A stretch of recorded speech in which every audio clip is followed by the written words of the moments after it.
तो हिंदी की कक्षा में आपका एक बार पुनः स्वागत। आज हम रसखान रचित तीसरे और चौथे सवैये का अध्ययन करेंगे।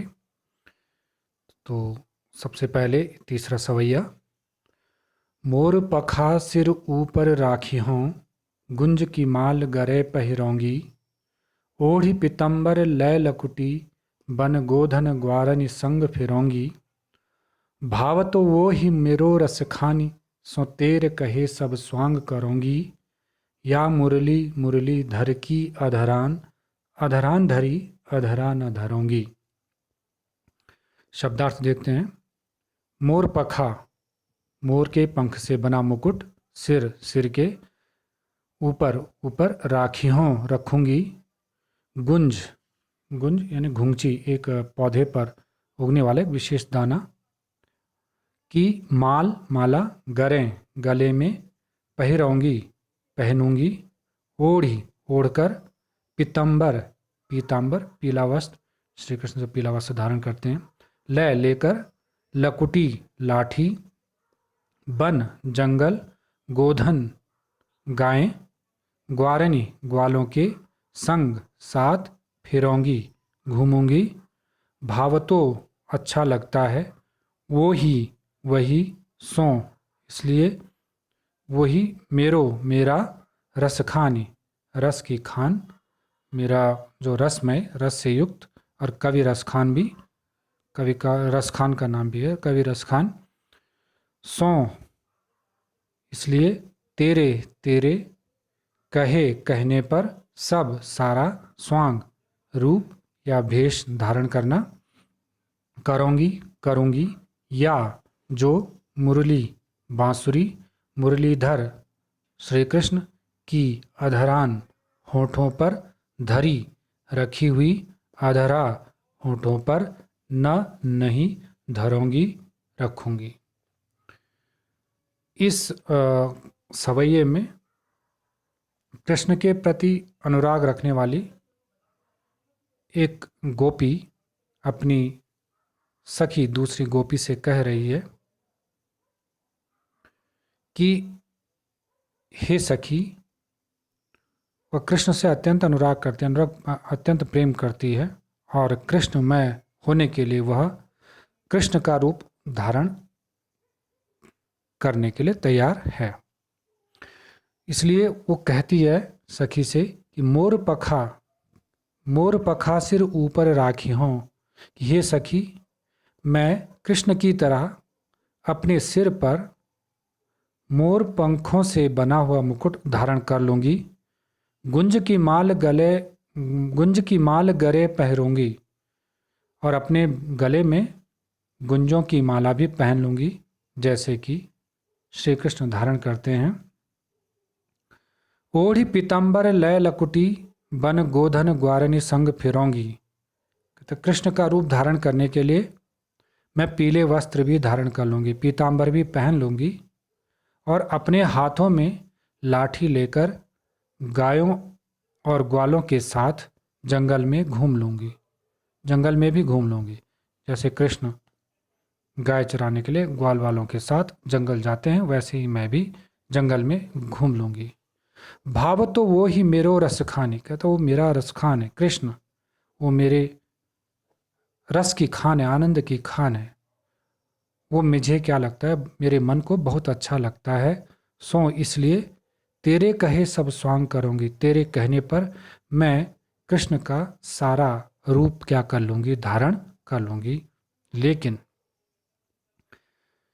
हे सखी, या मुरली मुरली धर की, लेकिन मैं, या मुरली मुरली धर की अधरान, जो बांसुरी श्री कृष्ण अपने होठों पर रखते हैं। अधरान धरी अधरा न धरूंगी, मैं उसे अपने होठों पर कभी नहीं रखूंगी। यहाँ पर एक प्रकार से गोपी का जो सौतिया डाह है वह भी प्रकट हुआ है। उसे पता है कि जब श्री कृष्ण बांसुरी बजाते हैं उसमें इतने तल्लीन हो जाते हैं कि वो सब कुछ भूल जाते हैं। वह बांसुरी उस गोपी को अपनी सौत लगती है। इसलिए वो कहती है कि मैं तेरे कहने पर अपने श्री कृष्ण का सारा रूप धारण कर लूंगी, लेकिन जिस बांसुरी को श्री कृष्ण अपने होठों पर धारण करते हैं, मैं उसे किसी भी हालत में, किसी भी सूरत में अपने होठों पर नहीं रखूंगी, क्योंकि इस मुरली ने ही मुझे श्री कृष्ण से क्या किया हुआ है, दूर किया हुआ है। तो इस सवये में गोपी का सौतिया डाह भी प्रकट होता है। चौथा सवैया देखते हैं।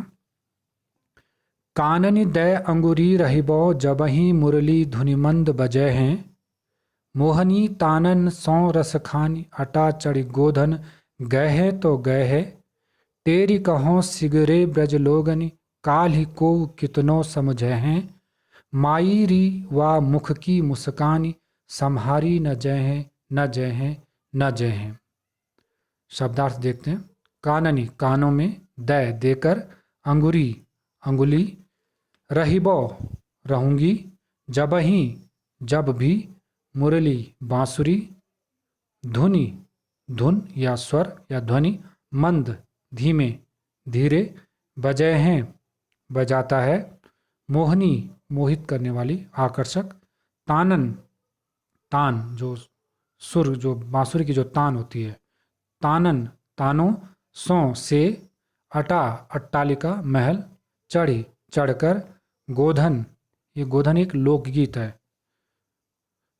फोक सॉन्ग है, लोकगीत, गए हैं तो गए हैं, गए हैं का मतलब गाए, तो का मतलब तो, गए है गाए, तेरी पुकार कर बुलाना, कहो कह रही हूँ, सिगरे सारे, ब्रज लोगनी ब्रज के लोगों को, काल ही कल, कोऊ कोई, कितनो कितना ही, समझे हैं समझाए, मायरी हे माँ, वाह उस मुख चेहरे की मुस्कानी मुस्कान, सम्हारी संभाली, न जय है न नहीं जाएगी, न जय है नहीं जाएगी, न जय है नहीं जाएगी। यहाँ पर एक गोपी जो है वह कृष्ण की वंशी की धुन से मोहित है और उसके प्रभाव से वो बचने के लिए सारे उपाय बताती है कि मैं किसी भी तरीके से उसके प्रभाव से अपने आप को बचाने का प्रयास करूंगी। लेकिन यदि अगर उस कृष्ण की जो बांसुरी की धुन किसी तरीके से मेरे कानों में पड़ गई, तो फिर मैं उसको और उसकी मोहनी मुस्कान से, मैं उसके प्रभाव से, उसके जादू से अपने आप को नहीं बचा सकती। काननी दय अंगुरी रहिबो जबहि मुरली धुनि मंद बजे हैं। हे सखी, जब कृष्ण धीमे धीमे धीरे धीरे मधुर स्वर में वंशी बजाएंगे, तो मैं उसके प्रभाव से बचने के लिए अपने कानों में अंगुली दे लूँगी, अर्थात अपने कानों को उंगलियों से क्या कर लूँगी, बंद कर दूँगी, ताकि उस ध्वनि का सुर मेरे कानों में न पहुँचे, ताकि जो वंशी का जो मोहक स्वर है वो मुझ पर अपना जादू न चला सके। फिर वो जो मोहनी तानन सौ रसखानी अटा चढ़ी गोधन गए तो गए हैं, कहते कि फिर वो जो रसखानी है, जो आनंद का जो सागर है, वो आनंद का सागर कृष्ण फिर चाहे अट्टालिकाओं पर ऊंचे चढ़ चढ़ कर भी अपनी मोहनी तान बजाए तो बजाता रहे, और गोधन नामक लोकगीत गाए तो गाता रहे, मुझ पर उसका कोई प्रभाव नहीं होगा। तेरी कहो सिगरे ब्रज लोगन काल को कितने समझे हैं। परंतु कहता है कि यदि किसी प्रकार उस कृष्ण की मधुर वंशी की धुन मेरे कानों में पड़ गई, तो हे ब्रज के समस्त लोगों, तेरी मैं पुकार पुकार कर कह रही हूँ कि चाहे फिर कोई मुझे कितना ही समझाए, मायरी वा मुख की मुस्कानी, सम्हारी न जय है न जय है न जय है। हाय री माँ, कृष्ण की मुख की वो जो मोहनी मुस्कान है, ऐसी सम्मोहक है, ऐसी सम्मोहित करने वाली है कि उसके जादू से फिर कोई किसी को बचा नहीं सकता। मैं उस मुस्कान के जादू से अपने आप को बचा नहीं पाऊंगी। उसका सुख जो है मुझसे चाह कर भी संभाला नहीं जाएगा, नहीं संभाला जाएगा। मैं उसके प्रभाव से अपने को प्रभावित हुए बिना नहीं रह पाऊंगी। तो इसमें श्री कृष्ण के बांसुरी की धुन और उनके रूप माधुरी और उनकी जो सम्मोहक जादुई मुस्कान है, उस मुस्कान के प्रभाव को गोपी ने क्या किया, वर्णन किया हुआ है। धन्यवाद।